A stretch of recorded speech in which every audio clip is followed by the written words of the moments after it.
Hello, my name is Ryan Davis, and today I will be presenting our study titled Beyond the Addendum, Clinical Impact of Radiology Report Discrepancies in Pediatric Trauma Care. This work was conducted at the Children's Hospital of Michigan through Wayne State University in collaboration with colleagues from pediatric surgery, trauma, and radiology.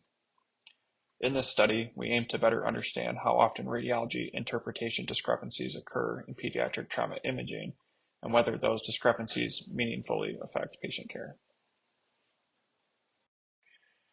Accurate radiologic interpretation is essential in pediatric trauma care because imaging findings are often guide immediate clinical decisions.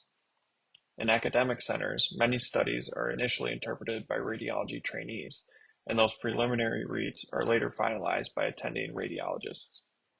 When differences exist between the preliminary and final interpretations, the radiology report may be updated through an addendum. While most of these differences are minor, some may represent clinically meaningful discrepancies. However, the true clinical impact of these discrepancies in pediatric trauma patients has not been well characterized. Existing literature primarily describes discrepancy rates, but provides limited data on how frequently these discrepancies result in meaningful clinical consequences in pediatric trauma care.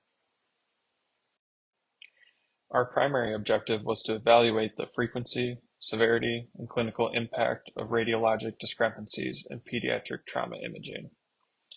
We also had a secondary objective, which was to determine whether the time between resident and attending interpretation was associated with the severity of the discrepancy.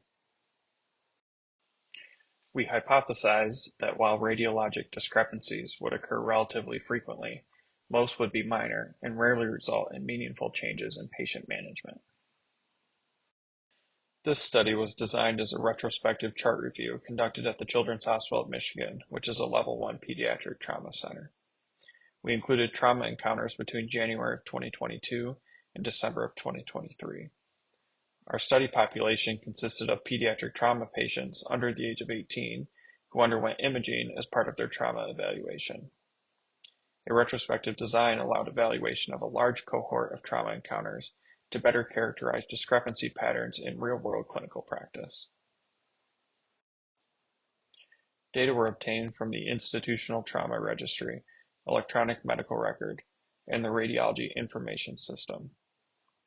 For each discrepancy identified, we collected information about the mechanism of injury, imaging modality, and anatomic location of the discrepant study. Importantly, discrepancies were categorized using two separate frameworks.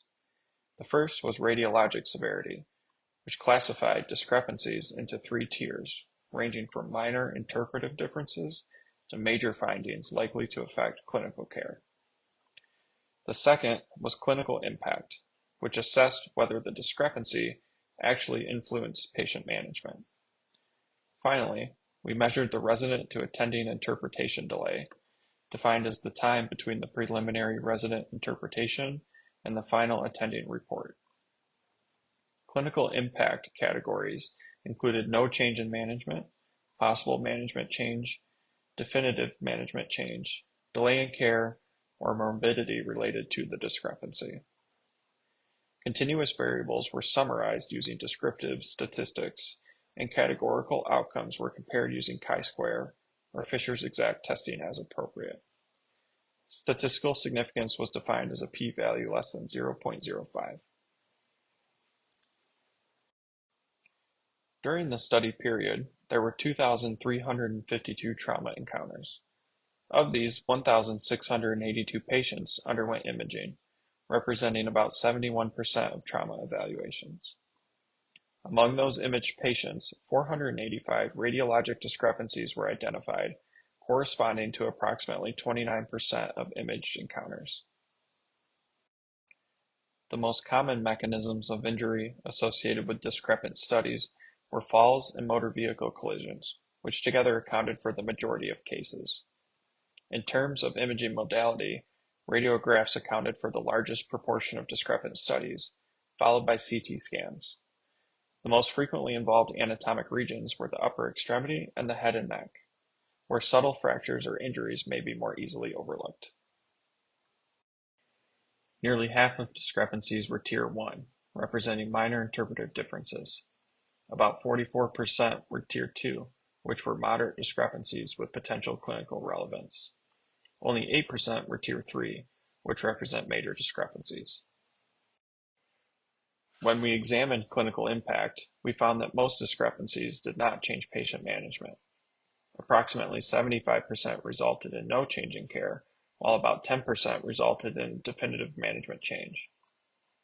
Delays in care were uncommon, and morbidity attributable to discrepancy was extremely rare. Not surprisingly, higher severity discrepancies were significantly more likely to be associated with management changes or delays in care. In particular, Tier 3 discrepancies demonstrated the strongest association with clinical impact, highlighting the importance of identifying these higher risk discrepancies. We also examined whether the time between the resident's preliminary interpretation and the attending's final report influenced discrepancy severity. Interpretation delays were categorized into 3 time intervals: 0 to 2 hours, 2 to 6 hours, and greater than 6 hours.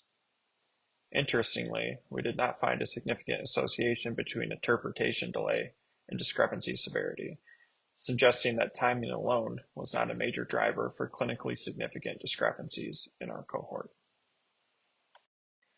To summarize the key findings of this study, first, radiologic discrepancies occurred in approximately 29% of imaged pediatric trauma encounters.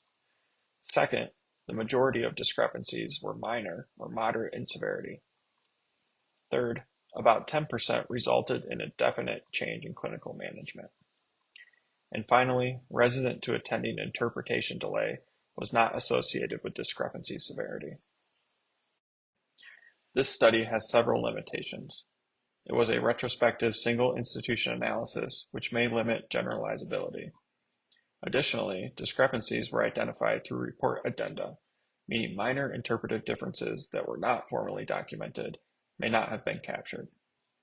Clinical impact was also determined through chart review, which may introduce some interpretation bias. Finally, we did not evaluate other workflow factors such as time of day or radiologist workload. In conclusion, radiologic discrepancies were relatively common in pediatric trauma imaging, but rarely clinically significant. However, a small subset of discrepancies resulted in meaningful management changes.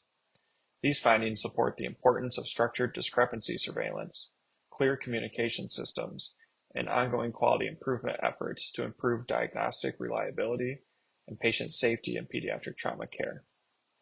Future studies examining workflow factors and prospective discrepancy monitoring may further improve diagnostic reliability in pediatric trauma imaging. Thank you.